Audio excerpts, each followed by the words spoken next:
فرعون معجزات دیکھ کر نشانیاں دیکھ کر ایمان تو نہیں لائے بلکہ جادوگر کہہ کر اس کانسیپٹ کو ٹویسٹ کر دیا گیا اور جادوگروں سے حضرت موسیٰ علیہ السلام کا مقابلہ کروایا گیا مگر اللہ کی شان کہ وہ جادوگر جو مقابلے کے لیے آئے تھے وہی حضرت موسیٰ علیہ السلام پر ایمان لے آئے اور پھر فرعون نے ان کو دھمکیاں دینی شروع کر دی اور ان کے قتل کی جو سازشیں کی وہ اس کا تذکرہ کیا گیا ان کی مسلسل نافرمانی کے باعث پھر اللہ تعالیٰ کی طرف سے ان قوموں پر عذاب آنے شروع ہو گئے ان عذابوں کا تذکرہ یہاں پر کیا جا رہا ہے پھر وہ کہتے تھے اب یہ عذاب ٹل جائے گا تو ہم ایمان لے آئیں گے عذاب ٹل جاتا تھا تو پھر مکر جاتے تھے پھر ایک نیا عذاب آتا تھا پھر کہتے تھے یہ عذاب ٹل جائے گا تو ایمان لے آئیں گے پھر مکر جاتے تھے یہی سلسلہ رہا پھر اللہ تعالیٰ نے بہرحال فرعونیوں سے اس وقت بنی اسرائیل کو نجات دی اور سب کے سب فرعون اور اس کے ساتھی غرق کر دیے گئے پھر اللہ نے حضرت موسیٰ علیہ السلام کو جو کتاب حیات عطا کی دستور حیات عطا کیا توریت کی صورت میں اس کا تذکرہ ہے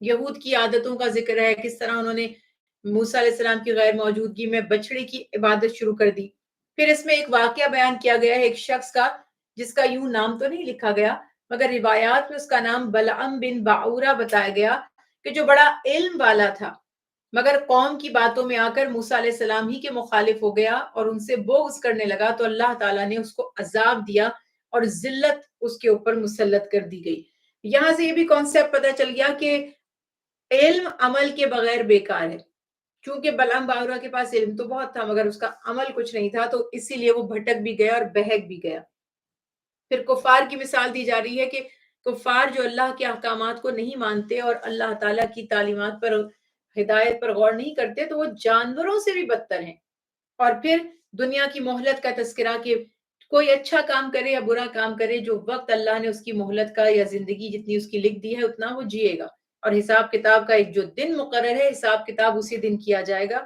قیامت کا علم صرف اللہ کو ہے اور اللہ تعالیٰ نے وہ علم اپنے غیبی علوم میں جیسے کہتے ہیں نا پوشیدہ رکھا ہے بس انسان کو یہی سوچنا چاہیے کہ کسی بھی لمحے جب میری موت آ گئی تو میرے لیے تو بس حساب کتاب شروع ہو گیا اس کے بعد رسول کریم صلی اللہ علیہ وسلم کی اخلاق کی اور آپ کی تعلیمات کا تذکرہ ہے پھر سورہ اعراف کی یہاں پر تقریباً احکامات مکمل ہو جاتے ہیں اور قرآن کی عظمت کا آخر میں بھی تذکرہ کیا جاتا ہے پھر سورہ انفال کا آغاز ہو رہا ہے انفال کی وجہ تسمیہ کیا ہے کیوں سورہ انفال کو انفال کہا جاتا ہے سورہ انفال کے مضامین کیا ہیں احکامات کیا ہیں سورہ انفال میں مال غنیمت کی تقسیم کا زیادہ تذکرہ کیا گیا جنگ کے معاملات کا جہاد کا غزوات کا تذکرہ فرمایا گیا مومنوں کی صفات بیان کی گئی ان کو تعلیمات عطا کی گئی اور انہیں بتایا گیا کہ ایک مسلمان کی زندگی کا مقصد کیا ہے اور وہ لڑتا بھی ہے تو وہ کس لیے لڑتا ہے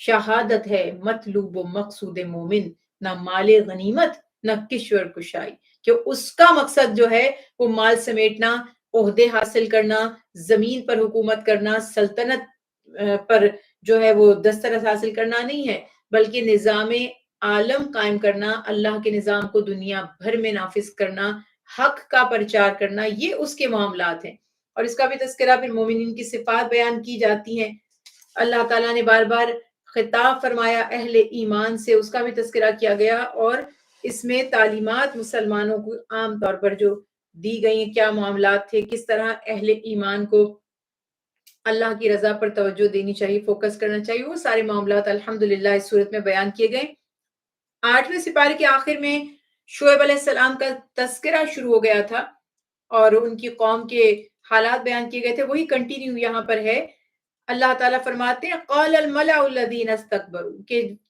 ملأ جو سردار تھے جو عہدیدار تھے وہ جنہوں نے تکبر کیا تھا جو بڑا بننا چاہتے دیکھیں یہ مصیبت ہے ساری انسان خود بڑا بننا چاہتا ہے تو کسی کی بڑائی کو تسلیم کرنا نہیں چاہتا اکثر لوگ حق کہنے والے حق کا پرچار کرنے والوں کے دشمن اور مخالف صرف اس لیے بن جاتے ہیں کہ ان کو لگتا ہے کہ ہماری گدی چھن جائے گی ہمارا عہدہ ختم ہو جائے گا ہمارا عروج ختم ہو جائے گا تو اسی لیے ان قوموں کو بھی یہی ڈر تھا کہ اگر ہم کہیں گے کہ شعیب کے ماتحت ہیں تو شعیب علیہ السلام ظاہر ہے کہ وہ اللہ کے نبی اور رسول ہیں ہمیں ان کی اطاعت کرنی پڑے گی تو اگر ہم ان کی اطاعت کریں گے تو ہم تو انفیریئر ہو جائیں گے پھر تو یہ سب باتیں کہ اس قوم کے سرداروں نے بجائے اس کے کہ ایمان لاتے وہی ڈکٹیٹرشپ، وہی سوچ، ہم تمہیں اپنے ملک سے نکال دیں گے، ہم تمہیں سزا دیں گے، معاذ اللہ قتل کر دیں گے، اس قسم کی باتیں دھمکانا انہوں نے شروع کر دی۔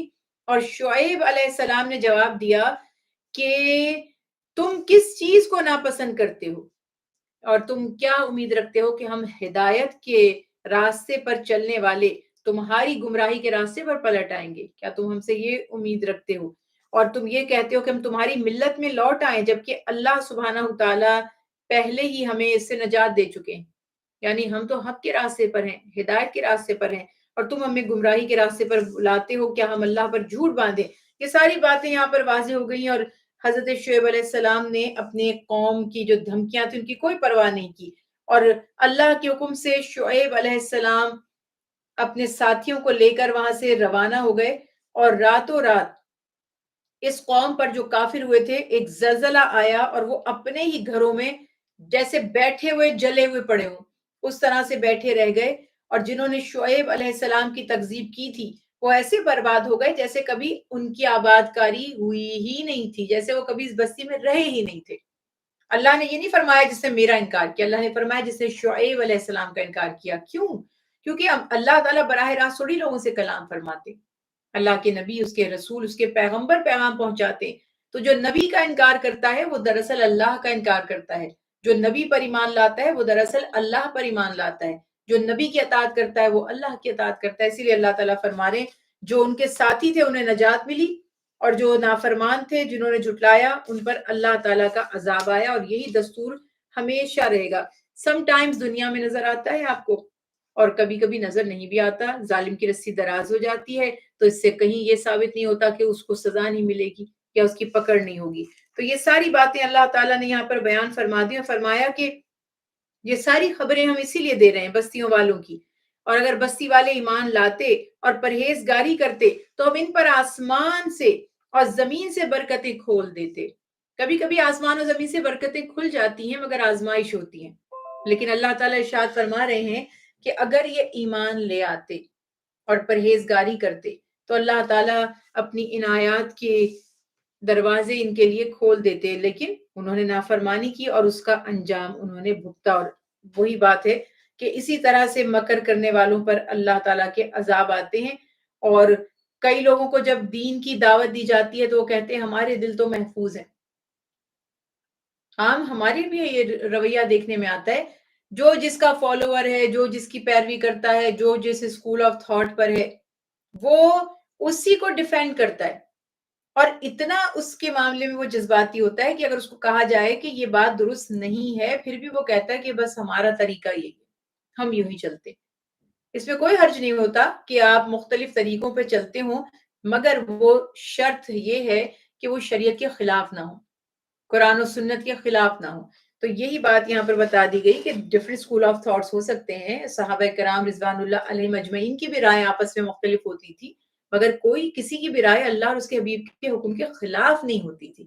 جہاں آپ کو اجازت ہے، جہاں چوائسیز ہیں، تو اجتہادی مسئلے آپ کر سکتے ہیں، جس رائے کو آپ معتبر سمجھیں اس کو فالو کر سکتے ہیں، لیکن اگر کسی معاملے میں سرعی حکم اللہ کا اور اس کے حبیب کا ثابت ہو تو پھر اسی کو ترجیح دی جائے گی۔ یہ بات یہاں پر واضح ہو گئی۔ پھر اللہ تعالیٰ فرماتے ہیں کہ جو لوگ نافرمانی کرتے ہیں اللہ تعالیٰ ان کے دلوں پر مہر لگا دیا کرتے ہیں، بس یہ بات ہے، جھوٹ بولنے والے، تکذیب کرنے والے، ان کے دل سخت ہو جائے کرتے۔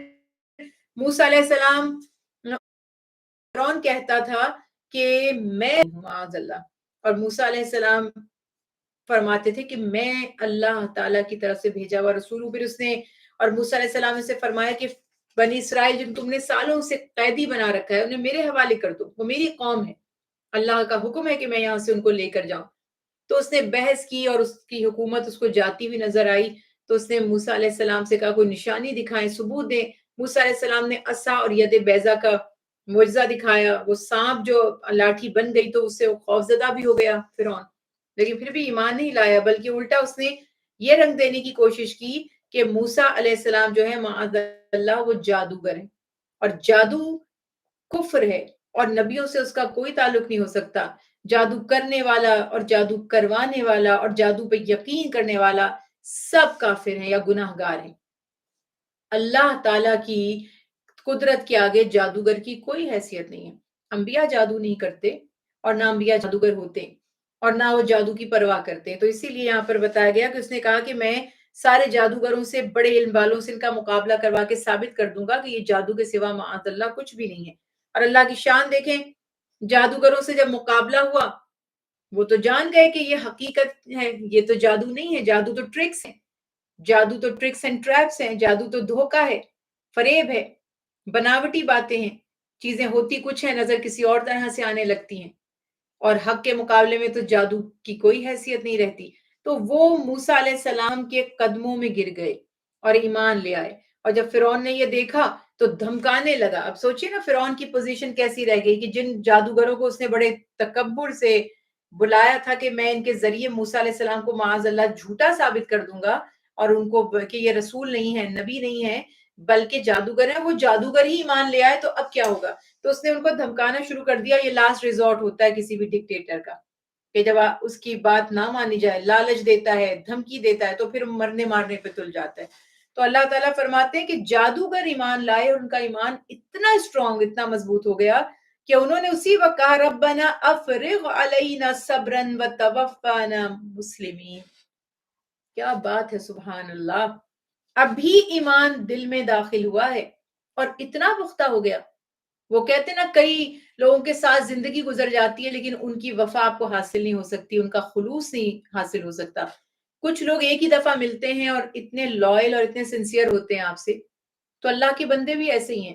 کوئی عمر بھر کلمہ تو پڑھتے ہیں اللہ کا، اس کے نبی کا، لیکن ان کے دلوں کا ایمان اتنا مضبوط نہیں ہوتا. جو یہاں مثال دیکھیں، یہاں کلمہ پڑھا اور اتنی پختہ کیفیت ہے ایمان کی کہ وہ دھمکیاں دیتا ہے، ہاتھ کاٹ دوں گا، دائیں جانب سے پاؤں کاٹ دوں گا، سولی پہ چڑھا دوں گا. تو وہ اللہ سے دعا کرتے ہیں یا اللہ صبر ہم پر انڈیل دیجئے، یعنی ہمیں صبر کی انتہا عطا کر دیجئے کہ ہم ثابت قدم رہیں اور جب ہم مریں تو مسلمان مریں. یعنی اس کے ڈر سے، اس کے خوف سے، اس ٹارچر سے، اس تکلیف سے کہیں ہم خدا نخواستہ ہمارے ایمان میں کمی نہ آ جائے. تو اللہ تعالیٰ اسی طرح سے اپنی مدد سے ظاہر ہے کہ دکھاتے بھی ہیں اپنی قدرتیں. پھر وہی والی بات یہاں پہ بیان کی جاتی ہے کہ کس طرح سے اللہ تعالیٰ نے بنی اسرائیل کو نجات بھی عطا فرمائی اور ان کو جگہ ٹھکانہ بھی دیا. پھر کہا بھی گیا ان سے کہ اللہ تعالیٰ سے مدد اور اللہ سے مدد مانگو، صبر کرتے رہو، اللہ تعالیٰ تمہیں زمین میں وارث بنا دیں گے. یعنی صبر کا دام. مگر بنی اسرائیل کا بھی ایک الگ حال تھا.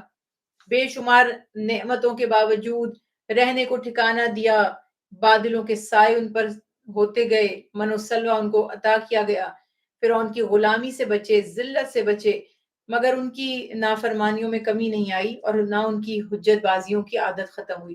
تو وہ بات ہے کہ اسی طرح مستقل وہ نافرمانیاں کرتے رہتے تھے اور اللہ تعالیٰ نے مختلف طرح کے عذاب ان کو بھیجے اور ان کو طرح طرح سے آزمایا گیا. اور یہ بات یہاں پر موسیٰ علیہ السلام کی قوم کا جو تذکرہ کیا جا رہا ہے کہ اللہ تعالیٰ ارشاد فرماتے ہیں کہ ہم نے فرعون کو کئی طرح سے سزا دی اور وہ یعنی یہ دیکھتے تھے کہ کس کس طرح اللہ تعالیٰ نے نافرمانوں پر عذاب بھیجے. اللہ نے ان کو عبرت بنا دیا. اور اللہ تعالیٰ ارشاد فرماتے ہیں کہ جب کبھی اس قوم پر کوئی عذاب آتا تھا، کبھی ان پر خون کا عذاب، کبھی مختلف انسیکٹ پیدا ہو گئے، کبھی کوئی اور بیماری لگ گئی، کبھی جو ہے وہ ٹڈیاں، کبھی وہ جیسے بیڈ بگز ہوتے اس قسم کی کوئی چیزیں، طرح طرح کے عذاب آتے گئے. ہر عذاب جب آتا تھا تب تو کہتے تھے عذاب ٹل جائے گا تو ہم سدھر جائیں گے، لیکن جب عذاب ٹل جاتا تھا تو پہلے سے زیادہ اکڑ جاتے تھے. ایگزیکٹلی یہ چیز ہمیں دنیا میں نظر آتی ہے. کئی ایروگنٹ لوگ ہوتے ہیں، بد زبان، بد مزاج، ظالم. جب ان پہ کوئی مصیبت آتی ہے تھوڑی سی دیر کے لیے آپ کو لگتا ہے اب یہ سدھر گئے، ان کا دل نرم پڑ گیا ہے، ان کو ریئلائز ہو گیا ہے. تھوڑے دنوں کے بعد وہ پہلے سے زیادہ ورس ہوتے ہوئے آپ کو نظر آ جاتے ہیں. تو یہ بھی بڑی ایک بد نصیبی ہے کہ جب اللہ تعالیٰ موقع دیتے ہیں، سزائیں بھی موقع ہوتی ہیں کہ توبہ کر کے راہ راست پر آ جاؤ. تو لوگ وقتی طور پہ توبہ کرتے ہیں لیکن پہلے سے زیادہ آگے نکل جاتے ہیں، دور نکل جاتے ہیں گمراہی میں. یہی حال اس قوم کا ہوا کہ طرح طرح کے عذاب ان پر آتے رہے، مگر ہر دفعہ وہ عذاب سے نکلنے کے بعد جب عذاب ٹل جاتا تھا تو ایک مدت کے لیے اللہ تعالیٰ فرما رہے ہیں کہ وہ فور دا ٹائم بینگ وہ عذاب ان سے ٹل جاتا تھا، تو وہ پہلے سے بھی زیادہ بدعہدی کرتے تھے. پھر آخر اللہ تعالیٰ نے ان سے بدلہ لیا اور پوری کی پوری جو قوم تھی، قوم فرعون، اس کو بنی اسرائیل کی آنکھوں کے سامنے سمندر میں اس کے فوجیوں کے سمیت غرق کر دیا. مگر بنی اسرائیل کی بھی اسی طرح سے نافرمانیوں کا ایک سلسلہ شروع رہا، وہ بھی باز نہیں آئے. اور اللہ تعالیٰ ارشاد فرماتے ہیں کہ دیکھو انہوں نے موسیٰ علیہ السلام کی غیر موجودگی میں جب وہ توریت لینے کے لیے گئے تھے اللہ تعالیٰ کے پاس آسمانوں طور پر، آسمانوں سے وہ کلام ان پر اترنا تھا، تو انہوں نے پیچھے سے گائے کی یا بچڑے کی عبادت شروع کر دی. اور اللہ تعالیٰ ارشاد فرماتے ہیں کہ اللہ کے احسانات کو وہ بھول گئے اس لمحے. اور جب موسیٰ علیہ السلام واپس لوٹے سخت ناراض ہوئے اپنی قوم سے، اور اپنے بھائی ہارون سے بھی سوال کیا. انہوں نے فرمایا کہ میرا تو اس پہ کوئی بس ہی نہیں چلا، چند ایک گنتی کے لوگ تھے جنہوں نے میرا ساتھ دیا، باقی سب گائے کی عبادت میں لگ گئے. تو وہ جو نصیحتیں لے کر آئے تھے موسیٰ علیہ السلام، وہ تختیاں جو تھیں وہ بھی انہوں نے ناراضگی کے ساتھ ایک طرف ڈال دی. اس کے بعد پھر اللہ کا حکم ہوا کہ اب اگر یہ نافرمانی کریں گے تو ان پر بھی سخت عذاب آئے گا. تو فوری طور پر انہوں نے وہ تختیاں اٹھا لی تھی. اس کے بعد اللہ تعالیٰ فرماتے ہیں جن لوگوں نے ہماری نشانیوں کو اور آخرت سے، وہی والی بات ہے کہ کام پڑ جانے کو، کہ جو جس دن اللہ تعالیٰ سے ان کی ملاقات ہوگی اس کو جھٹلایا، ان کے اعمال ضائع ہو گئے. کہ جن کو آخرت پر یقین ہی نہیں تھا تو دنیا میں جو کچھ انہوں نے کیا تھا وہ ان کے کام نہیں آیا. کیا ان کو سوائے اس عمل کے وہ کچھ اور کیا کرتے تھے؟ کوئی جو وہ کرتے تھے اس کا بدلہ دیا جائے گا. یعنی جس نے جو کام کیا اسی کا وہ صلہ پائے گا. آپ نے جو بیج بویا ہے اور آپ اس کو پانی دے رہے ہیں، آپ اس کی کیئر کر رہے ہیں، تو اس میں سے وہی نکلے گا نا جو آپ نے بیج لگایا ہے. تو انسان جس چیز کا بیج لگائے گا، خیر کا بیج لگائے گا تو خیر کا پھل کاٹے گا، شر کا بیج بوئے گا تو شر ہی نکلے گا. تو یہ باتیں اللہ تعالیٰ فرماتے تم نے کیا تھا؟ تم تو گائے کی عبادت میں لگ گئے تھے، اللہ سبحانہ وتعالیٰ کی نافرمانی کی تھی، اور اللہ نے پھر بھی تمہاری خطاؤں کو بار بار معاف فرمایا کہ شاید تم نصیحت حاصل کر لو. لیکن پھر جب وہ متواتر اسی طرح سے برائیاں کرتے رہے تو اللہ کی طرف سے ان پر عذاب بھی آئے. اور وہ والی بھی بات یہاں پر بیان کی جا رہی ہے کہ موسیٰ علیہ السلام نے اپنی قوم میں سے 70 آدمی ہمارے وقت مقررہ کے لیے چھانٹ لیے. یعنی کہ میں بتایا کہ میں آپ سے ہم کلام ہوتا ہوں تو میں 70 آدمیوں کو گواہی کے لیے لے آؤں. وہ کہتے ہیں ہم تو آنکھوں سے دیکھے بغیر نہیں مانیں گے. تو ان پر ایک بجلی کی کڑک گری، وہ مر گئے. اللہ نے ان کو دوبارہ زندہ کیا موسیٰ علیہ السلام کی دعا سے کہ یہ جا کر بتائیں گے کہ اللہ نے ہمیں زندہ کیا، ایک اور احسان ہم پر کیا. اور پھر وہی بات یہاں پر آ گئی کہ اللہ تعالیٰ ارشاد فرماتے ہیں کہ اس دنیا میں جو لوگ ایمان لے کر آئے اور جنہوں نے اپنے نفس کو بہتر بنایا، یعنی جو ہدایت پر چلے، تو ان کے لیے یہ آخرت میں نجات ہے. وہ جو کہتے ہیں کہ اے ہمارے رب آپ ہمیں بخش دیجئے، ہم پر رحم کیجئے، بے شک آپ ہی بخشنے والے ہیں، سب سے زیادہ اور سب سے اچھے بخشنے والے. اس دنیا میں ہمارے لیے خوبی لکھ دیجئے اور آخرت میں بھی. یہ بھی یہاں پہ دیکھیے واضح ہو گیا کہ جو ہم دعا کرتے ہیں کہ دنیا میں بھی خیر اور آخرت میں بھی. جامع دعا یہ ہے، کمپلیٹ جو دعا ہے نا وہ یہ ہے کہ اللہ سے دنیا کی بھی خیر اور بھلائی کا سوال کیا جائے اور آخرت کا بھی. جو لوگ دنیا کا سوال کرتے ہیں آخرت میں ان کو کچھ نہیں ملے گا، اور جو آخرت کا سوال کرتے ہیں تو ان کے لیے اللہ فرماتے ہیں تم دنیا کی بھی خیر طلب کرو. یہ تو ایڈیشنل ہے نا، بونس ہے. بے شک دنیا کی زندگی محدود ہے لیکن ہم کمزور ہیں، ہمیں طاقت چاہیے، ہمت چاہیے. بہت سے دنیا میں جھمیلے ہیں، بہت سی اسٹرگل موقع ہیں کرنے کے، بہت سی تکالیف ہیں، انہیں سہنے کے لیے حوصلہ اور ہمت چاہیے. تو انسان کے لیے جو حدیث رسول اللہ صلی اللہ علیہ وسلم ہے کہ سب سے بہترین دعا جتنی دعاؤں میں وہ کرتا ہے عافیت کی دعا ہے. اللہ سے آسانیاں مانگیں، اللہ سے آسانی کا سوال کریں، کیونکہ ہم سختی برداشت کرنے کے جتنے مضبوط نہیں ہیں، ہم نازک ہیں، بہت سینسیٹیو ہیں، بہت ہی ڈیلیکیٹ ہیں. تو اس لیے ہمیں اللہ سے خیر ہی کا سوال کرنا چاہیے اور دنیا آخرت دونوں کا سوال کرنا چاہیے. اور پھر وہی والی بات ہے کہ حلال اور حرام اللہ کی طرف سے ہیں. اللہ تعالیٰ جس چیز کو چاہیں حلال کر دیں، جس کو چاہیں حرام فرما دیں. اور یہ بھی اللہ تعالیٰ نے فرما دیا کہ اللہ تعالیٰ طیب چیزوں کو حلال قرار دیتے ہیں، اور جو خبائث ہیں، جو ناپاک ہیں، گندی چیزیں ہیں، ان کو حرام قرار دیتے ہیں. یہ بھی سمپل رولنگز یہاں پہ پتہ چل گئی کہ اچھی چیز حلال ہے اور بری چیز حرام ہے. اس کے بعد فرمایا کہ اے انسانوں، اے حبیب صلی اللہ علیہ وسلم آپ فرما دیجئے اپنی رسالت کا اعلان کرنے میں، انی رسول اللہ الیکم جمیعا، کہ میں کل انسان. دیکھیں پچھلے ہم بھی آ رہے تھے، کسی ایک قوم کو ایڈریس کر رہے تھے نا. شعیب علیہ السلام نے اپنی قوم کو ایڈریس کیا، قوم صالح جو تھی، جن کو قوم سمود جو تھی، انہوں نے اپنی حضرت صالح علیہ السلام کا بھی تذکرہ وہاں پہ کیا جا رہا ہے کہ وہ اپنی قوم کو پکارتے ہیں. قوم عاد جو ہے حضرت ہود علیہ السلام اس کی طرف تشریف لے جاتے ہیں، اے قوم عاد. یعنی ہر نبی اپنی قوم کو پکار رہے ہیں اور انہیں بتا رہے ہیں کہ ہم تمہاری طرف راہبر، ہادی اور رسول بنا کر بھیجے گئے ہیں. مدین والوں کی طرف شعیب علیہ السلام آ گئے، قوم سمود کی طرف صالح علیہ السلام آ گئے. یہ جو بنی اسرائیل تھے، فرعونی تھے، مصری تھے، ان کی طرف حضرت موسیٰ علیہ السلام تشریف لے آئے. یہ مخصوص قوموں کے لیے انبیاء تشریف لائے. ان کی تعلیمات جو تھیں محدود تھیں، لمیٹڈ تھیں، ان لوگوں کے لیے تھیں. مگر جب اللہ کے نبی کی رسالت کی بات ہوئی تو اللہ تعالیٰ فرما رہے ہیں آپ فرما دیجئے یا ایھا الناس، جو روئے زمین پر مین کائنڈ انسانیت ہے، جو انسان بس رہے ہیں، سب کی طرف اللہ تعالیٰ نے محمد صلی اللہ علیہ وسلم کو رسول بنا کر بھیجا. یہ ختم النبیین ہونے کی بھی آیتیں جو ہیں وہ دلائل ہوا کرتی ہیں. اور اللہ تعالیٰ ارشاد فرماتے ہیں کہ ساری بادشاہ، سارا اختیار اللہ کے لیے ہے.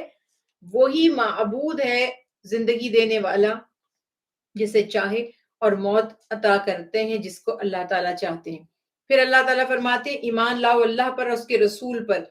اور جو لوگ اللہ کی کلمات پر ایمان رکھتے ہیں تو یقینی طور پر جو اللہ پر اور اللہ کے کلمے پر ایمان رکھتا ہے وہ اس کی پیروی بھی کرتا ہے، تو ایسے ہی لوگوں کے لیے انشاءاللہ نجات ہوگی. پھر موسیٰ علیہ السلام کی قوم کے بیچ بیچ میں اور واقعات، وہ من السلویٰ کا واقعہ یا پانی مانگنے کا جو واقعہ تھا، بادلوں کا سایہ جو ان پر کیا گیا تھا، ان تمام انعامات کا ایک دفعہ پھر تذکرہ کیا جا رہا ہے. اور پھر ہفتے کے دن میں انہوں نے جو نافرمانیاں کی تھی، ان کو شکار سے منع کیا گیا تھا اور کہا گیا تھا کہ سیٹرڈے کو صرف اللہ کی عبادت کرو گے، کوئی کاروبار نہیں ہوگا، کوئی خرید و فروخت، کوئی لین دین نہیں ہوگا. مگر یہ باز نہیں آئے، کوئی نہ کوئی ہیلا کر کے، کوئی نہ کوئی چالاکی کر کے انہوں نے اپنے اس کام کو جاری رکھا. تو اللہ تعالیٰ کا ان پر سخت عذاب آیا. اس کا بھی تذکرہ اللہ سبحانہ وتعالیٰ نے فرمایا کہ تمہیں جو نصیحتیں کی جاتی ہیں تم اس کے بڑے حصے کو بھلا دیتے ہو. تو جو فاسق ہیں، نافرمان ہیں، ظاہر ہے کہ اللہ تعالیٰ نے ایسوں کو برے عذاب سے پکڑا. ان سب کو بھی خبیث جو ہے رسوا کیا ہوا، دھتکارا ہوا، بندروں کی جیسے ان کے چہرے مسخ ہو گئے تھے، اور 3 دن کے بعد یہ سب کے سب ہلاک ہو گئے تھے. تو اللہ تعالیٰ فرماتے ہیں کہ دارالآخرت جو ہے وہ ان لوگوں کے لیے ہے جو تقوی والے. ایک خوبصورت گھر، ایک خوبصورت محل، ایک بہترین لائف سٹائل کا کانسیپٹ اللہ تعالیٰ فرما رہے سب کچھ تیار ہے اور ضرور ملے گا. لیکن کسے؟ متقین کو، جو غور و فکر کرتے ہیں، جو یعنی عقل والے. عقل والا کون ہوتا ہے؟ لانگ ٹرم میں سوچنے دیکھنے والا، دور اندیش، وہ جو ہے جنت کا حقدار ہوگا. یہی باتیں ساری یہاں بتا دی. اور جو لوگ کتاب کی پیروی کرتے ہیں اور نماز ادا کرتے ہیں، بے شک ہم بھی نیکی کرنے والوں کے اجر کو ضائع نہیں کرتے. سبحان اللہ. لا نضیع اجر المصلحین، لا نضیع، ہم ضائع نہیں کرتے جو بھی نیکی آپ کریں گے. آج کل بڑی راتیں، عام راتیں، کتنی ڈیبیٹس ہوتی رہتی ہیں، کتنی ویڈیو سرکولیٹ ہوتی ہیں، کتنی پوسٹ سرکولیٹ ہوتی ہیں. رولنگز کیا ہیں؟ جو بھی شخص حرام سے بچے گا، حلال کی طرف رغبت کرے گا، نیکی میں سبقت لینے کی کوشش کرے گا، نیکی کے موقع کو اویل کرے گا، اس کو کہیں سے کوئی اچھا کام پتہ چل جائے اس میں حصہ ڈال لے گا، اس میں شامل ہو جائے گا. بس بات وہی ہے کہ شرعن کام درست ہونا چاہیے، جائز ہونا چاہیے. اگر وہ کچھ کام ہم کرتے ہیں اللہ کی رضا کے لیے، کچھ سم ٹائمز ہم اپنی کمیونٹی کے لیے بھی کرتے ہیں، وہ بھی ٹھیک ہے. یونٹی پیدا کرنے کے لیے، تعلق مضبوط کرنے کے لیے، ایک دوسرے کا ساتھ دینے کے لیے کوئی ایسا کام رکھا، خلاف شرع نہیں ہونا چاہیے. آئی تھنک یہ بات بار بار کہنے کی ضرورت نہیں، لیکن ماشاءاللہ کئی سننے والے ہوتے ہیں نا، پھر وہ بات سے بات نکال لیتے ہیں. تو جو بھی کام شرع کے خلاف نہ ہو، حتیٰ کہ وہ دین کا کام بھی نہ ہو، حتیٰ کہ آپ کو لگے کہ یہ تو کوئی نیکی بھی نہیں ہے مگر یہ کہ گناہ بھی نہیں ہے.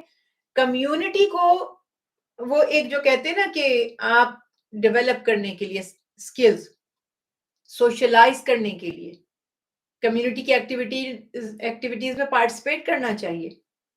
تو جہاں کہیں آپ دیکھا خیر کا کام ہے شامل ہو جانا ریکمینڈڈ ہے, الگ ہو جانا ریکمینڈڈ نہیں ہے. رولنگز یہ ہیں جہاں کوئی اچھا کام کرے 4 بندے جمع ہوتے ہیں, 6 جمع ہوتے ہیں, 15 جمع ہوتے ہیں, 20 ہوتے ہیں, اچھا کام کر رہے ہیں, کام کیا کر رہے ہیں وہ دیکھیں, حرام ہے یا حلال ہے. حرام نہیں ہے تو شامل ہو جائیے تاکہ آپ کا ایک سوشل نیٹ ورک مضبوط ہو. اللہ تعالیٰ بھی تو یہی چاہتے ہیں, تبھی تو باجماعت نماز فرض کی ہے, ورنہ تنہائی میں نماز پڑھتے تو زیادہ بہتر نہ تھا. تو یہ باتیں ساری غور و فکر کی ہیں کہ اللہ کا اصول یاد رکھیے. فرماتے ہیں لا نضیع اجر المصلحین, کہ جو مصلحین جو اصلاح کرنے والے خیر کے کام کرنے والے لوگ ہیں, اللہ تعالیٰ جو نیکی کرنے والے لوگ ہیں کبھی ان کی نیکی کو ضائع نہیں کرتے. یہ تو آپ کی نیت ہے, بس نیت کیا ہے اسی کے مطابق اعمال کا دار و مدار ہوگا. بس یہ بات ذہن میں رکھنی ہے. اور اللہ تعالیٰ ارشاد فرماتے ہیں کہ بنی آدم کی پشتوں سے اسی طرح تمہاری ذریت کو اللہ نے نکالا. آدم علیہ السلام کی پشت سے تمام روحوں کو نکالا اور ایک سوال فرمایا الستو بربکم, کیا میں تمہارا رب نہیں ہوں؟ اللہ تعالیٰ سوال کرتے ہیں, ساری روح جواب دیتی ہیں بلا, ہاں کیوں نہیں, آپ ہی ہمارے رب ہیں. فرمایا گواہ ہو جاؤ. اور اللہ تعالیٰ فرماتے تم نے مجھے گواہ کیا اور میں گواہوں میں ہوں, اور تم یہ بات شہادت دے چکے ہو. مگر کیا بات ہے کہ جب دنیا میں لوگ آئے تو وہ وعدہ بھول گئے. سب نے تھوڑی اس وعدے کو وفا کیا, بس پھر طرح طرح کی خرافات میں وہ انوالو ہوتے چلے گئے. پھر اس کے بعد اللہ تعالیٰ ارشاد فرماتے ہیں اسی غرض سے ہم ان آیات کو کھول کر بیان کرتے ہیں کہ وہ اپنے افعال سے باز رہیں. اس شخص کو خبر سنا دو جس کو ہم نے اپنی آیتیں دی تھی. ابھی دیکھیں وہ والا جس کا ہم نے کہا تھا کہ بلعم بن باورا نام بتایا جاتا ہے. اللہ تعالیٰ فرما رہے ہم نے اس کو بڑا علم عطا کیا, اپنی نشانیاں دی, آیتیں دی, پھر وہ ان سے الگ ہو گیا, پھر شیطان اس کے پیچھے آ لگا, پھر گمراہوں میں سے ہو گیا. تو اب اس کا معاملہ کیا ہو گیا کہ اللہ تعالیٰ فرماتے اس کی مثال اس کتے جیسی ہو گئی کہ اگر تم اس پر وزن ڈالو, یہ جو حملہ کرو بعض جگہوں پہ ترجمہ ہے نا وہ بھی درست نہیں ہے. حمل اٹھانا, بوجھ اٹھانا, کہا کہ جیسے کسی پہ بوجھ ڈال دیا جائے تب تو وہ ہانپنے لگتا ہے زیادہ وزن سے, سانس پھول جاتا ہے, لمبے لمبے سانس لینے لگتا ہے انسان. اللہ تعالیٰ فرما رہے جو کتا ہوتا ہے وہ بس ہانپتا ہی رہتا ہے, اس کے اوپر آپ بوجھ ڈالیں یا نہ ڈالیں. تو جیسے یہود کی مثال دی تھی نا کہ جیسے گدھے پر کتابیں لاد دی جائیں تو ہمارے یہاں کہتے ہیں وہ عالم تو نہیں بن جائے گا, اس کو آپ یہ تو نہیں کہیں گے اس نے سب کچھ سیکھ لیا, اس نے صرف بوجھ اٹھایا ہے.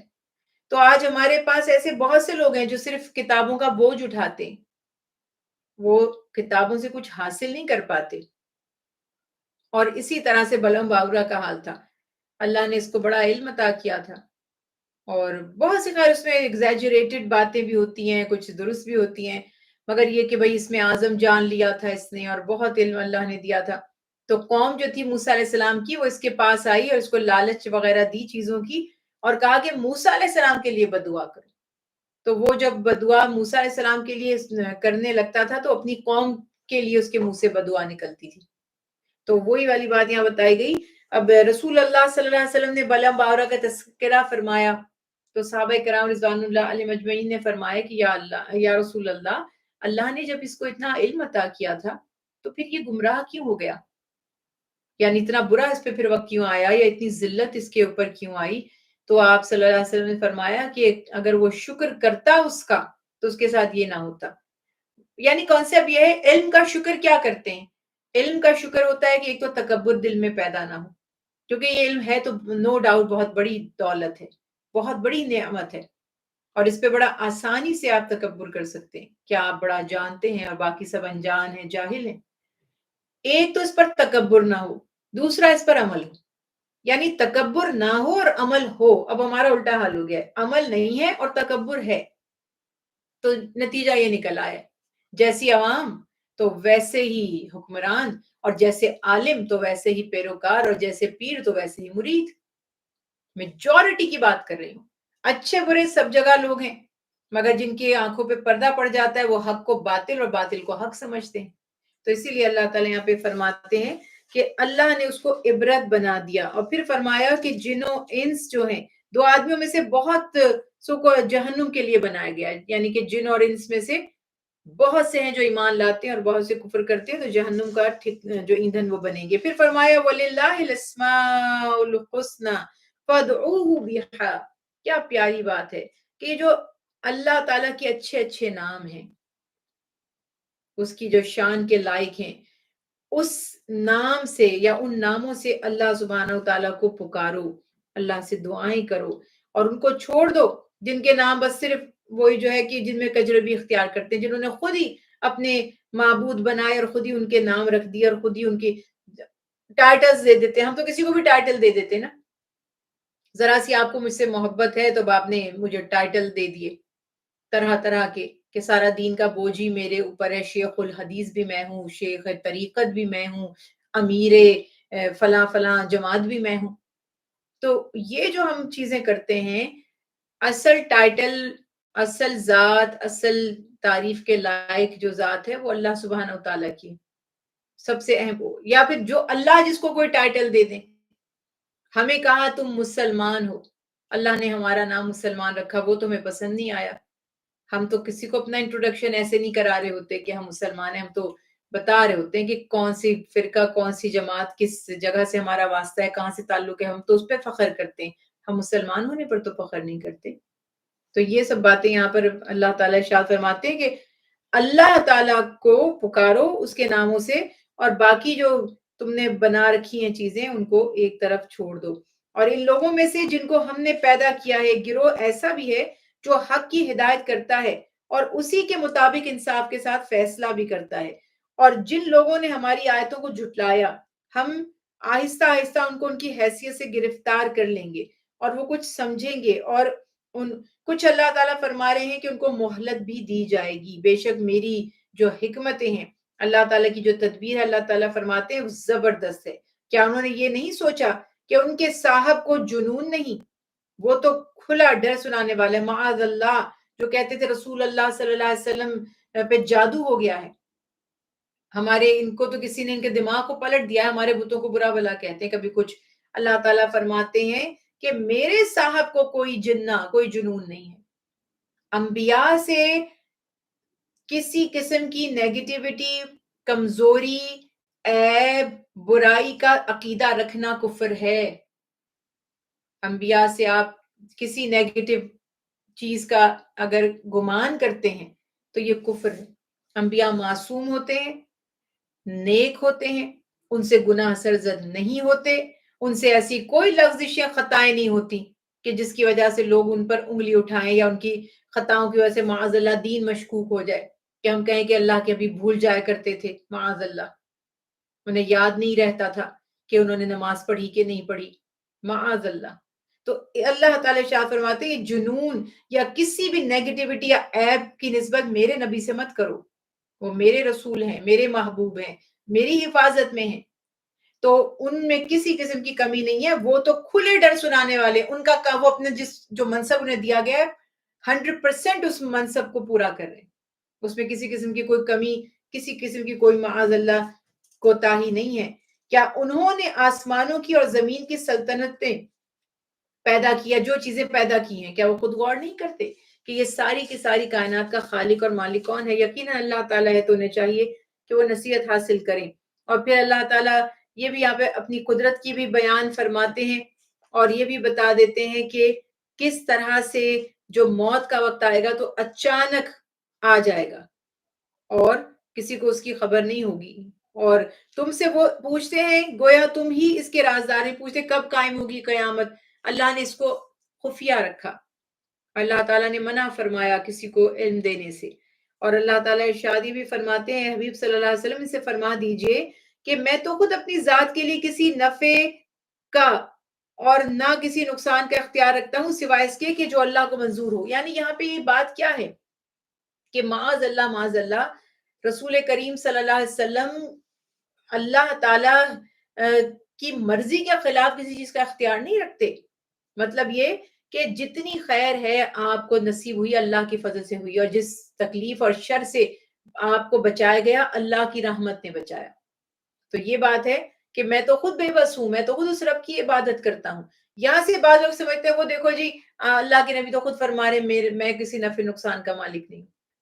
تو یہ بالکل سرسری سا ایک کانسیپٹ ہوتا ہے. پورا قرآن پاک اس بات سے بھرا ہوا ہے نبی سے زیادہ نفع تو ہمیں کسی سے ملا ہی نہیں.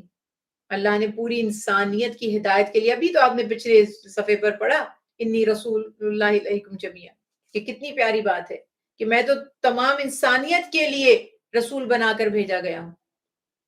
تو اس سے بڑا نفع کیا ہے ایمان سے بڑا؟ ہزاروں اور باتیں، مگر ایک جنرل بات یہ ہے بتانا یہ کہ اللہ کے حبیب معاذ اللہ ذاتی اختیار نہیں ہے، وہ بھی اللہ کے فرما بردار ہیں، وہ بھی اللہ کو پکارتے ہیں، اللہ کی عبادت کرتے ہیں، اللہ سے مانگتے ہیں جیسے ہم مانگتے ہیں. مگر مقام اور مرتبے میں فرق ہے، ہمارے مانگنے میں اور ان کے مانگنے میں فرق ہے. ہماری دعاؤں کی قبولیت اور ان کی دعاؤں کی قبولیت کا بالکل معاملہ الگ ہے. تو یہ خیال یہاں پر بتا دیا گیا کہ آپ انہیں فرما دیجئے تاکہ انہیں پتہ چل جائے معاذ اللہ کہ میں کوئی یعنی نبی کوئی اپنی عبادت کا حکم نہیں دے رہے یا معاذ اللہ خدائی کا دعویٰ نہیں کر رہے. تو یہ بات یہاں پر واضح بتا دی گئی کہ جو اللہ تعالیٰ چاہے. اور میں اگر غیب جانتا تو بہت سی خیر و خوبی اکٹھی کر لیتا اور خرابی تو مجھ کو چھو بھی نہ پاتی. یعنی یہاں پر پھر وہی بات ہے کہ میں تو صرف آگاہ کرنے والا اور خبر دینے والا ہوں.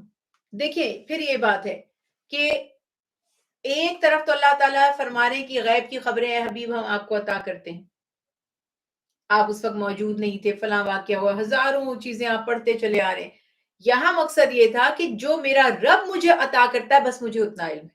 میں کب دعویٰ کرتا ہوں مجھے سب پتا ہے. اللہ نے اپنے محبوب کو بھی تو آزمائشوں میں ڈالا ہے. سب سے زیادہ تو انبیاء پر آزمائشیں آتی ہیں. اگر اللہ تعالیٰ نے بتا دے کہ یہ کام یوں کرنا، مطلب کچھ چیزیں وہ اللہ کی رضا کے مطابق چھوڑ دیتے ان معاملات کو اور وہ عمل کرتے چلے جاتے. تو اس سے معاذ اللہ ان کی نبوت کی شان میں کمی تھوڑی آ جاتی ہے یا ان کی فضیلت میں کمی تھوڑی آ جاتی ہے. تو یہ معاملات یہاں پر ہیں جو چاہے اللہ آگاہ کر دیں. بدر کے موقع پر خبر بھی دے دی کہ آپ فتح یاب ہوں گے. احد کے معاملے میں زخم بھی لگ گئے، وہاں صبر بھی کیا اور وہاں جو ہے اللہ تعالیٰ کی رضا پر راضی بھی رہے. تو مختلف معاملات ہیں. تو اس نے فرمایا کہ اگر انسان کو اللہ تعالیٰ سارا علم دے دے تو وہ تو خود ہی اپنی تقدیر لکھے گا. تو پھر معاذ اللہ اللہ تعالیٰ اور انسان میں فرق کیا رہے گا؟ پھر اللہ کا اختیار کیا رہے گا؟ تو یہ جو معاملات ہیں کس کس بیک گراؤنڈ میں کیا بات کہی گئی ہے سمجھ آتی نہیں. ہر گروہ اس کو اپنی مرضی سے اٹھاتا ہے حصے کو اور اپنی مرضی سے اس کی تشریح بناتا ہے. تو سمپل ایک بات یہ بتا دی گئی کہ اللہ کے حبیب اللہ کے محبوب ہیں، پوری کریشن میں اور پورے انسانوں میں افضل ترین ہیں، محبوب ترین ہیں، جنت کے سردار ہیں، انبیاء کے امام ہیں، جنت میں سب سے پہلے جانے والے ہیں. بلکہ یوں بھی کہہ دو کہ جنت اگر آپ کے لیے بنی تو غلط نہیں ہوگا. جنت کس کے لیے بنی ہے؟ نیکوکاروں کے لیے. نیکوکاروں میں ٹاپ آف دا لسٹ کون ہے؟ بتائیں نا کسی کو اعتراض ہے تو. کوئی اس میں ڈاؤٹ ہے؟ کوئی اس میں کسی قسم کا شک ہے؟ کوئی اور کمپیٹیٹو ہے؟ تو بات یہ ہے کہ اس کے باوجود بھی اللہ تعالیٰ یہ سکھا رہے ہیں کہ یہ یاد رکھو بندے ہیں میرے رسول ہیں، میری فرما برداری کرتے ہیں. خالق میں ہوں، مالک میں ہوں، دنیا میری ہے، اختیار میرا ہے، نظام میرا ہے، جو چاہوں حکم کر سکتا ہوں. یہ نظریے کو اس کو سمجھ لیں. باقی اپنی محبت میں اللہ تعالیٰ نے جو جو اختیار جس کو دیا خودی کو کر بلند اتنا کہ ہر تقدیر سے پہلے خدا بندے سے خود پوچھے بتا تیری رضا کیا ہے. یہ تو عام اہل ایمان کو بھی مقام مل جاتا ہے، ان کی بھی دعائیں قبول ہوتی ہیں، ان کی بھی مرضی پوری ہوتی ہے. ابھی زبان پر بات آئی نہیں ہوتی کہ پوری ہو جاتی ہے. لیکن بہرحال ہمیں یہ جاننا ہے کہ ہم سب انسان ہیں، مخلوق ہیں، خالق اللہ ہے، اس کے برابر کوئی بھی نہیں ہے. اس کی مرضی کے اوپر کوئی اپنی مرضی مسلط نہیں کر سکتا، اس کے حکم کے خلاف کوئی کرنے کی جرات نہیں کر سکتا. بس یہ باتیں ذرا ذہن میں رکھی جائیں تو باقی بتایا کہ میرے نبی کا منصب سمجھو، کبھی میرے نبی نے دعویٰ نہیں کیا کہ وہ جو ہے معاذ اللہ خدا کے برابر ہیں. اور اس کے بعد پھر یہی بات ہے کہ وہ تو خود اپنے نفع کے لیے اللہ تعالیٰ سے سوال فرماتے ہیں اور اللہ کو راضی کرنے کی کوششیں کرتے ہیں. آپ تو تہجد کی نماز بھی آپ پر فرض تھی، اس کو بھی ترک نہیں فرماتے تھے. آپ نے اپنی امت سے تو حکم نہیں دیا، مگر خود تو ہر پیر اور جمعرات کا بھی روزہ رکھتے تھے. یعنی آپ تو زیادہ عمل کر رہے ہیں اللہ کو زیادہ راضی کرنے کے لیے. یہ الگ بات ہے کہ اللہ تو پہلے ہی اپنے حبیب سے راضی ہیں. تو اس کے بعد پھر فرمایا کہ اللہ نے تمہیں ایک جان سے پیدا کیا اور اسی نفس سے اس کا جوڑا بھی پیدا فرمایا. اسی طرح سے پھر وہی والی بات آ گئی کہ اللہ تعالیٰ نے انسانوں کا تذکرہ کیا، پھر ان کو اولادیں عطا کی، اور اولادیں جب انسان کو عطا ہو گئی تو اس میں وہ اللہ کے ساتھ اوروں کو شریک کرنے لگے. رزق اللہ عطا کرتے ہیں، اولادوں کی نعمت سے اللہ نوازتے ہیں، مگر انسان یہ سوچے اور کہے کہ بھائی یہ تو مجھے فلاں سے ملی ہے، فلاں در سے ملی ہے. وہ بات مناسب نہیں ہے. کسی کی دعا اگر آپ کو ملی ہے، لگی ہے، تو یہ کہہ سکتے ہیں کہ فلاں کی دعاؤں سے اللہ نے مجھ پہ رحم کیا. اللہ نے رحم کیا فلاں کی دعاؤں سے، ان کے در پہ سے نہیں مل گئی. وہ جو چیزیں ہم کہہ جاتے ہیں اپنے فلو میں اور سوچتے نہیں، اللہ تعالیٰ ہی دیتے ہیں، اللہ تعالیٰ ہی عطا فرماتے ہیں. تو اس لیے یہاں پر فرمایا کہ تمہیں جب اللہ تعالیٰ اولادیں عطا فرما دیں تو تم اور خدا کے ساتھ شریک بنانے لگ جاتے ہو اور کسی اور سے منسوب کرنے لگ جاتے ہو. یہ سب باتیں یہاں پر منع فرما دی اور توحید کا پیغام دیا. پھر فرمایا کہ جنہیں تم بتوں کو سو کالڈ معبود بنا کر پوجتے ہو اور تم انہیں پکارتے ہو، تم ان سے دعائیں کرتے ہو، اگر تم سچے ہو تو تمہیں چاہیے کہ وہ تمہارا جواب دیں جب تم انہیں بلاتے ہو.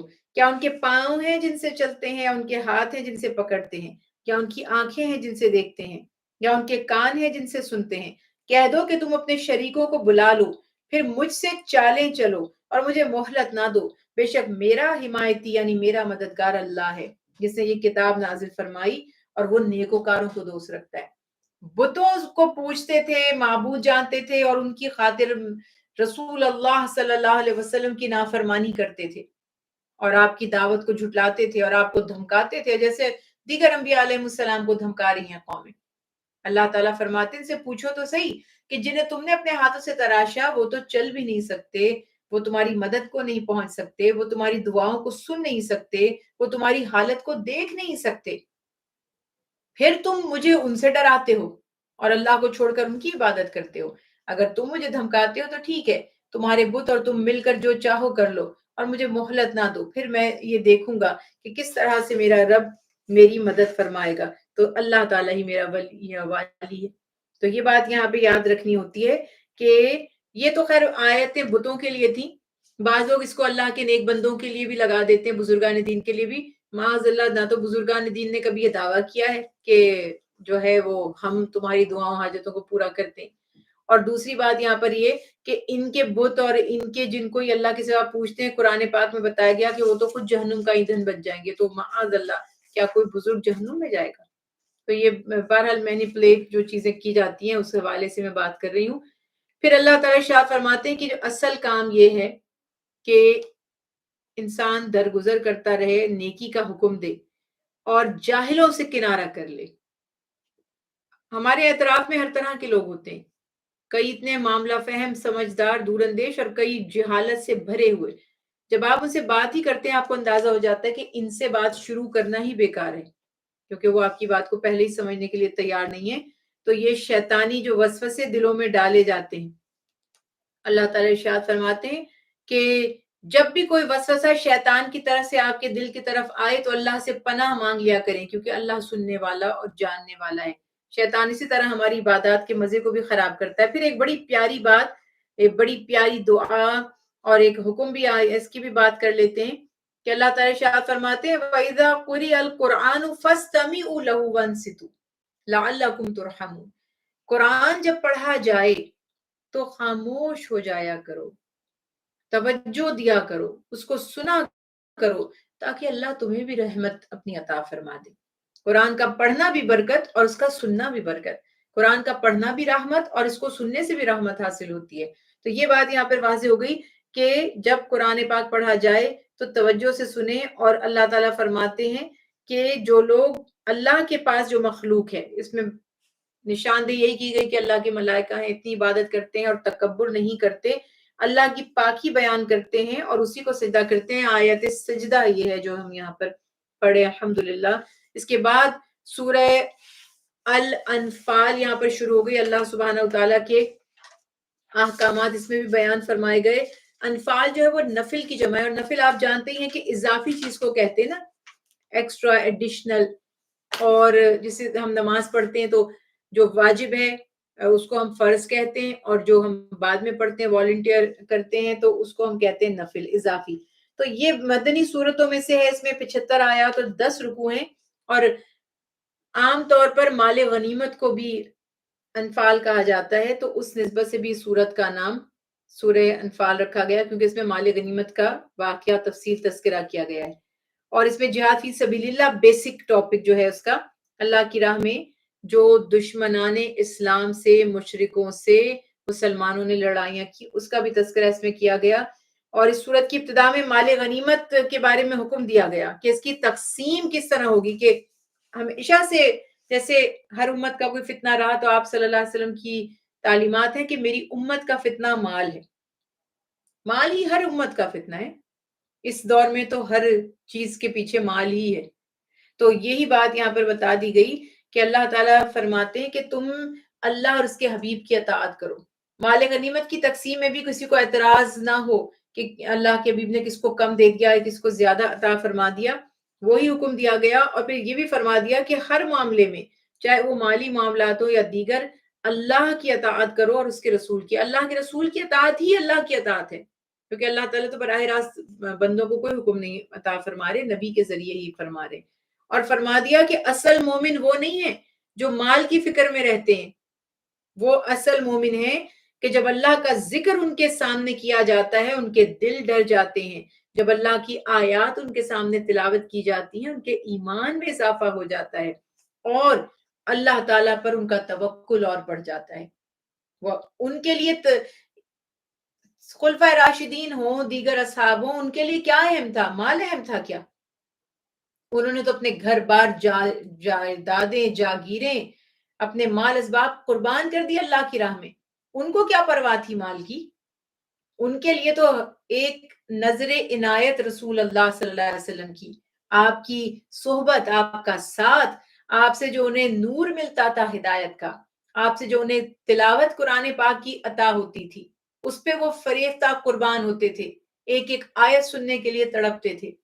تو وہ معاملات یہاں ان کی تعریف میں بتائیں اللہ نے کہ مومن یہ ہیں کہ جب اللہ کی آیات پڑھی جاتی ہیں دل ڈر جاتے ہیں ان کے. کئی دن کئی صحابہ کوئی آیت سن لیتے تھے تو روتے ہوئے گھر سے نہیں نکلتے تھے، گریا کرتے تھے. آج ہمیں چھوٹی چھوٹی باتوں میں ڈپریشن ہو جاتے ہیں. ہمیں سم ٹائم ڈپریشن ہوتا ہے، ہمیں پتہ بھی نہیں ہوتا ہو کیوں رہا ہے. بند ہو گئے روم میں، رو رہے ہیں، ہنس نہیں رہے، بات نہیں کر رہے کسی سے.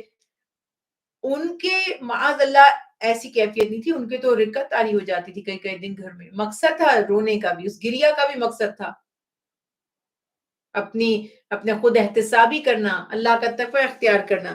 تو اللہ تعالیٰ ارشاد فرماتے ہیں کہ ان کے دل ڈر جاتے تھے اور ان کا ایمان اور بڑھ جاتا تھا، اور اللہ پہ بھروسہ کرتے تھے، نماز قائم کرتے تھے، اللہ کے دیے مال میں سے خرچ کرتے تھے. اولئک هم المؤمنون حقا، یہ ہیں سچے مومن. آج ہم نے تو اور ہی کرائیٹیریاز بنائے ہوئے.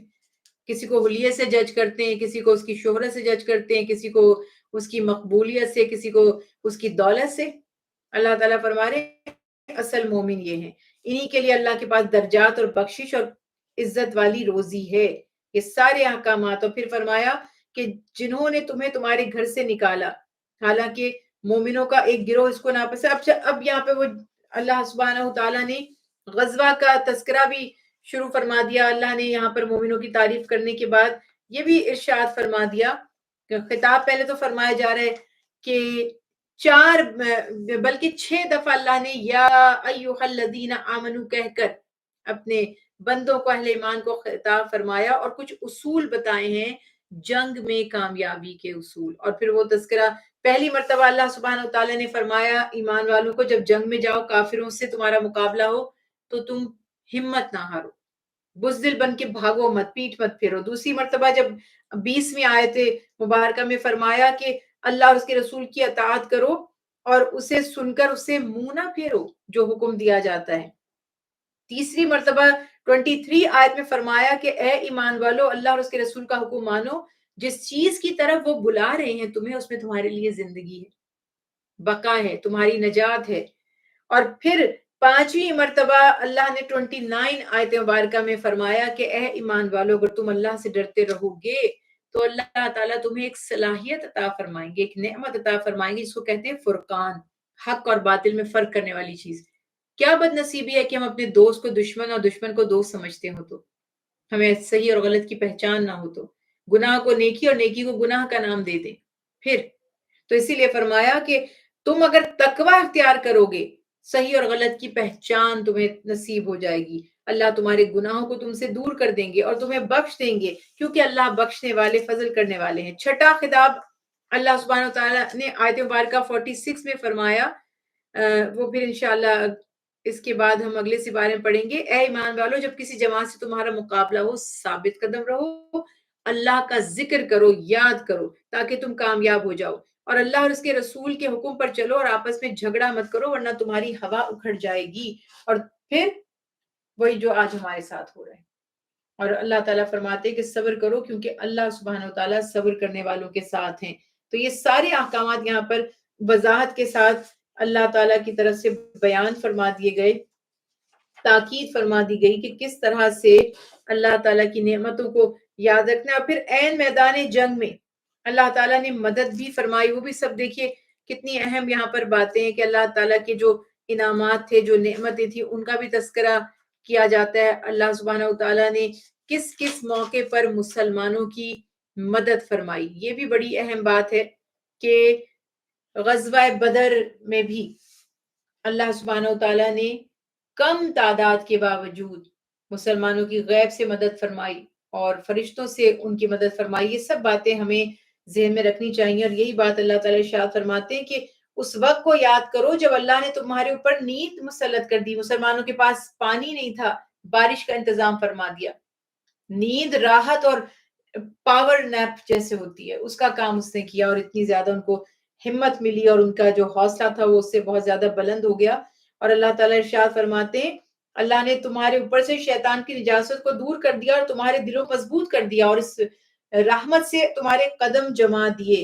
اور وقت یاد کرو جب اللہ تعالیٰ نے وحی فرمائی، فرشتوں سے اللہ تعالیٰ آپ کی جو ہے وہ مدد فرمائیں گے، اور پھر وہ بات تھی کہ یہ مدد مسلمانوں کی دلجوئی کے لیے اور کافروں کے دلوں پر روب ڈالنے کے لیے تھی۔ جنگ میں مسلمانوں کے بہاف پر ان کی طرف سے فرشتے لڑ رہے تھے، اور کافروں کو مسلمانوں کو وہ دیکھتے تھے کہ وہ ہم سے ڈبل ہے تعداد میں۔ یہ ہے اللہ کی قدرت، یہ ہے اس کی شان، وہ جو چاہے کرے۔ تو بس یہی بتایا کہ تم نے اللہ سبحانہ وتعالیٰ نے کس طرح تمہاری مدد فرمائی، بس تم نے ان کو قتل نہیں کیا تھا بلکہ ان کو اللہ نے قتل کیا تھا۔ اور اے رسول صلی اللہ علیہ وسلم، یہاں پہ یہ والی بات دیکھیں، وَمَا رَمَيْتَ إِذْ رَمَيْتَ وَلَكِنَّ اللَّهَ رَمَى۔ جنگ کے موقع پہ آپ صلی اللہ علیہ وسلم نے ایک مٹھی میں مٹی لی اور کفار کی طرف کو یوں ان کے لشکر کی طرف پھینکی۔ اس مٹھی کی مٹی کا معجزہ یہ تھا کہ جتنے بھی کافر تھے، جن کا منہ دائیں تھا بائیں تھا، رائٹ لیفٹ آگے پیچھے، کوئی کھڑا ہے بیٹھا ہے لیٹا ہے، جس طرح بھی جو بھی تھا، وہ مٹی سب کی آنکھوں میں گئی۔ اور اللہ تعالیٰ فرما رہے ہیں کہ وہ آپ نے تو نہیں پھینکا تھا، وہ تو ہم نے پھینکا تھا۔ مگر بہرحال اور بھی بڑی تشریحات اس کی جاتی ہیں۔ ایک جنرل میں نے آپ سے بات شیئر کی کہ جنگ میں ایک ایک سٹیپ پر اللہ سبحانہ وتعالیٰ کس طرح اپنے بندوں کی مدد فرما رہے ہیں، وہ بھی بیان کی۔ پھر حکم دیا کہ اللہ اور اس کے نبی کی اطاعت کرو اور غور سے ان کی توجہ سے بات سنو، نافرمانی مت کرو، ان لوگوں کی مانند مت ہو جانا جنہوں نے کہا تو صحیح کہ ہم نے سن لیا، حالانکہ وہ کچھ نہیں سنتے۔ جو ہمیں نا سن سن کے سن ہو گئے والی بات، کہ نصیحتیں سنتے تو ہیں مگر عمل نہیں کرتے۔ پھر فرمایا اللہ کے نزدیک سب سے بدترین جانور وہ ہیں جو بہرے گونگے، جو کچھ نہیں سمجھتے، یعنی ہدایت حاصل نہیں کرتے۔ کئی جانور تو ہیں، آپ کو اور مجھے تو ہم سوچتے ہوں گے انسان ہے، وہ بھی اپنے آپ کو انسان ہی سمجھتے ہوں گے، لیکن وہ انسان تھوڑی ہیں، بس دے لک لائک ہیومن، مگر وہ ہے نہیں. تو یہی چیز یہاں پہ اللہ تعالیٰ ارشاد فرما رہے ہیں کہ کئی ایسے ہیں جو جانوروں سے بھی بدتر ہیں. اور اے ایمان والو، جس وقت رسول اللہ صلی اللہ علیہ وسلم تمہیں ایسے کام کی طرف بلائیں جہاد کے لیے، تو تم گھبراؤ مت. اس میں تمہارے لیے زندگی اور زندگی تھی، یہ تو بقا تھی، ورنہ مسلمانوں کا تو نام و نشان مٹ چکا ہوتا اگر وہ نہ لڑتے، اپنے آپ کو نہ منواتے. تو یہ بات یہاں پر واضح طور پہ اللہ سبحانہ وتعالیٰ نے فرما دی. پھر فرمایا اللہ اور اس کے رسول سے خیانت مت کرو، نہ جان بوجھ کر اپنی امانتوں میں خیانت کرو. اللہ اور اس کے رسول سے خیانت کیا ہے؟ ان کے احکامات کی نافرمانی کرنا. ہم نے عہد کیا ہے اطاعت کا، اس کے خلاف جائیں گے تو یہ خیانت ہی ہے. اور تمہاری پھر یہاں پہ ایک اور بڑی اہم بات ہے، وَاعْلَمُوا أَنَّمَا أَمْوَالُكُمْ وَأَوْلَادُكُمْ فِتْنَةٌ. بس یہ نہ بھولنا کہ جو مال ہے اور یہ جو اولاد ہے یہ بہت بڑی آزمائش. اس مال اور اولاد کی ہی معاملے میں ہم سارے گناہوں کا ارتکاب کر جاتے ہیں، اللہ کی معاذ اللہ نافرمانی کر دیتے ہیں، اللہ کی اور نبی کی اطاعت سے دور ہو جاتے ہیں. اس لیے فرمایا محتاط رہو، یہ بہت بڑی آزمائش ہے. اور جو اس آزمائش میں ثابت قدم رہا تو اللہ تعالیٰ فرماتے ہیں ایسوں کے لیے اللہ کے پاس بہت بڑا اجر ہے. اور اگر تم اللہ تعالیٰ کا تقوی اختیار کرو گے، وہ تمہارے لیے حق اور باطل میں فرق کرنے کی تمیز پیدا فرما دیں گے، تمہارے گناہوں کو مٹا دیں گے. اور پھر فرمایا جس وقت ہماری آیتیں پڑھی جاتی ہیں تو کہہ دیتے ہیں ہم سن چکے، ہم چاہیں تو ہم بھی ان کے مانند کہہ لیں. یہ تو صرف پہلے لوگوں کی کہانیاں یا پھر مشرکین کا اسٹیٹمنٹ بتایا جا رہا ہے کہ ان کی بدبختی دیکھیں کہ وہ جب قرآن سنایا جاتا ہے کہتے ہیں یہ کیا ہے، پچھلوں کی کہانیاں ہیں، ہم بھی کہہ سکتے ہیں، جبکہ ایسا کچھ کبھی ہوا نہیں. اور اللہ تعالیٰ فرماتے ہیں کہ یہ اللہ کی طرف سے حق ہے، اور جو نافرمانی کرنے والے ہیں ان کے لیے عذاب کا آنا برحق ہے. اگرچہ وہ کہتے تھے اب تک عذاب آیا کیوں نہیں، تاخیر کیوں ہو رہی ہے. اللہ تعالیٰ فرما رہے ہیں اللہ کا کام نہیں کہ جس حال میں تم ان میں موجود ہو، یعنی اے حبیب صلی اللہ علیہ وسلم آپ ان میں موجود ہیں، آپ رحمت للعالمین ہیں. اللہ کی شان نہیں ہے کہ وہ ان پر عذاب دیں، اور جو عذاب کا وقت مقرر ہے وہ اسی وقت پر آئے گا. اور فرمایا اس حال میں اللہ انہیں کیسے عذاب دے کہ اس میں وہ لوگ ہیں جو استغفار کر رہے ہیں. اب آپ یہ بھی اندازہ لگائیے، نیک لوگوں کی وجہ سے اکثر برے لوگوں پر سے بھی عذاب ٹلا رہتا ہے. اور یہ بات یہاں ہو گئی اللہ تعالیٰ ان کو عذاب، ہاں پھر اللہ فرما رہے عذاب تم آئے گا ضرور مگر میرے نبی کی موجودگی میں نہیں. فرمایا اللہ تمہیں عذاب کیوں نہیں دیں گے اس حال میں کہ مسجد حرام سے تم روکتے تھے، تم نے اللہ کے ذکر سے روکا، میرے حبیب کو روکا، اہل ایمان کو روکا، حالانکہ وہ خود اس کے مستحق نہیں ہے. اس کے مستحق یا اس کے جو نظام سنبھالنے والے ہیں وہ تو وہ ہونے چاہیے جو تقوی والے ہیں. آج مساجد کتنی عبادت گاہیں، کتنی گدیاں سنبھالی جا رہی ہیں، کون سنبھال رہا ہے؟ ان میں سے کتنے دیانتدار ہیں؟ زیادہ تر بد دیانت ہے، اللہ مجھے معاف فرمائے، اچھے بھی ہیں مگر میجورٹی کن کی ہے؟ حکومت کس کی ہے؟ اختیار کس کے پاس ہے؟ پاور کس کے پاس ہے؟ سارے کرپٹ چور اچکوں کے پاس ہے. تو یہ باتیں اللہ تعالیٰ فرما رہے ہیں کہ تم تو مستحق نہیں تھے. مساجد کی میں تو خیر اپنی آنکھوں سے دیکھتی رہی ہوں، تو مجھے تو کہنے میں کوئی حرج نہیں ہے کہ مساجد بنا کر اس کو کاروبار کا ذریعہ بنا کر موٹی موٹی اسامیاں بیٹھ گئی ہیں اس کے اوپر، لوگوں کے لیے پرابلمز کریٹ ہو رہے ہیں. وہاں پر تبلیغ کی پراپر اجازت نہیں دی جا رہی، کام زیادہ نہیں کیا جا رہا، پڑھے لکھے لوگوں کو آنے نہیں دیا جا رہا کہ کہیں یہ ہائی جیک نہ کر لیں ہم سے. مگر جو دیندار لوگ ہیں، تقوی والے لوگ ہیں، وہ مسجدوں کو آباد کرنے کے لیے وہ اسٹرگل کر رہے ہیں اور الحمدللہ موجود ہیں. اگر اچھے لوگ موجود نہ ہوتے تو قیامت تو آ چکی ہوتی. یہ ہمارا ایمان ہے کہ اکثریت نے دین کو دنیا کمانے کا ذریعہ بنا رکھا ہے، اکثریت نے، مگر اللہ والے موجود تھے، موجود ہیں اور قیامت کے آنے تک موجود رہیں گے. جیسے اللہ فرما رہے اصل حقدار مساجد کو آباد کرنے والے وہ ہیں، حرم کو آباد کرنے والے وہ ہیں، اللہ کے گھر کو آباد کرنے والے وہ ہیں جو تقوی والے ہیں. تو جس کے دل میں تقوی ہی نہ ہو، آج ایسے بندے کو وہ بنا دیتے ہیں مسجد کی کمیٹی کا چیئرمین، صدر، جس کا کوئی اللہ رسول کا کچھ اسے پتہ ہی نہیں ہے، دین سے اس کا کوئی تعلق ہی نہیں ہے اور سارا اختیار اس کے پاس ہے. تو یہ زیادتی ہے اور ظلم ہے، اس بات پر غور کیا جانا چاہیے. بے شک جو لوگ کافر ہوئے اور اپنے مال اس غرض سے صرف کرتے ہیں کہ اللہ کی راہ سے روکے. ویسے تو یہ واقعات ابو جہل جیسے اور دیگر سرداروں جیسے، ابو سفیان جیسے، افراد کا بھی معاملہ رہا کہ جنگوں میں بھی اور ویسے بھی جمعے کی نماز میں رکاوٹیں ڈالنے کے لیے اکثر مشرک سردار مال لے کر سستے داموں بیچنے آ جاتے تھے کہ لوگ عبادت سے بھٹک جائیں. جیسے ہم نہیں سیل لگی ہوئی ہے، پوری خلقت سیل پہ چلے گی جی آج کیا ہوا، درس قرآن میں کوئی آیا ہی نہیں.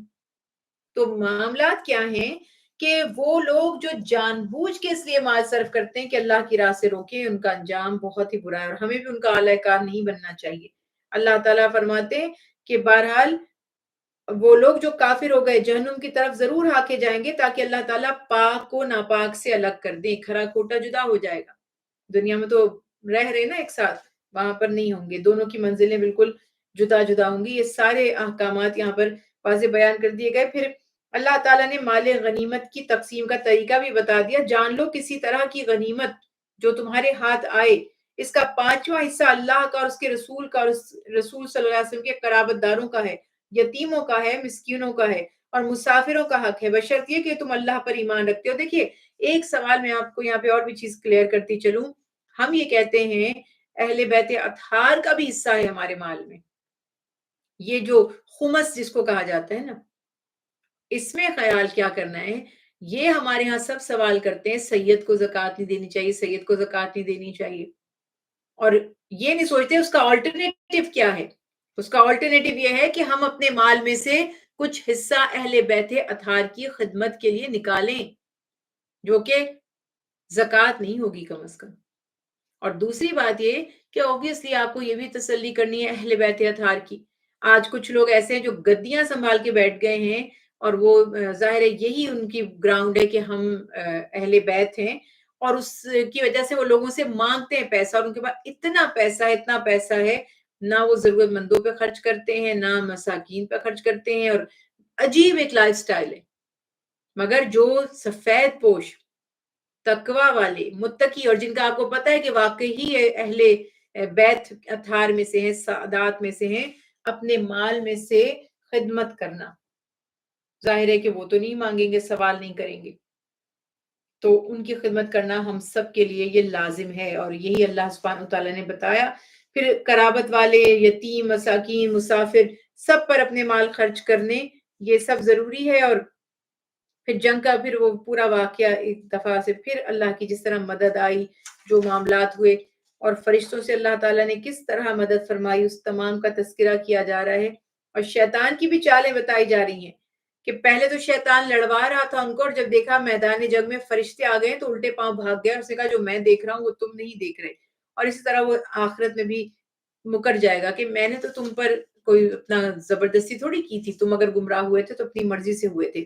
پھر اللہ تعالیٰ نے فرعون کی بھی یہاں پر آگے مثالیں عطا فرمائی، اور اسی طرح سے اللہ سبحانہ وتعالیٰ اپنی نعمتوں کا بھی تذکرہ فرما رہے ہیں کہ اللہ تعالیٰ کی رضا حاصل کرنے کے لیے انسان نیکی کے کام کرتا رہے اور اللہ پہ توکل کرے، اور دین سب کا سب خالص اللہ کے لیے جب تک ہو نہ جائے تب تک فتنوں کا مقابلہ کرتا رہے. اس جگہ پر اللہ تعالیٰ آخر میں سپارے کے آخر میں فرماتے ہیں اگر وہ باز نہ آئیں جو نافرمان ہیں، جو فتنے پھیلاتے رہتے ہیں، تو جان لو کہ اللہ تمہارے مددگار ہیں. آج اگر ہم مغلوب ہو گئے ہیں، اگر ہم کمزور پڑ گئے ہیں، اگر ہم پر حملے کیے جائیں، اگر ہمیں شکست دے دی جائے، اگر ہمارا نام و نشان بھی مٹا دیا جائے، تو بھی اللہ تعالیٰ ارشاد فرماتے ہیں کہ اللہ تمہارا مولا ہے، تمہارا مددگار ہے. آج ہم ایک نہیں ہوئے، ہماری ہوائیں اکھڑ گئیں، ہم نے اتحاد ختم کر دیا، ایک دوسرے کا احساس ختم کر دیا. کچھ سزا کے طور پر بھی، کچھ آزمائش کے طور پہ بھی ہم تکالیف سے گزر رہے ہیں. مگر جن کا ایمان کامل ہے، جن کی نیت صاف ہے اور جو درست کام کرنے کی کوشش کرتے رہتے ہیں، بالآخر اللہ ہی ان کا مددگار اور حامی و ناصر ہوگا. وما علینا الا البلاغ المبین.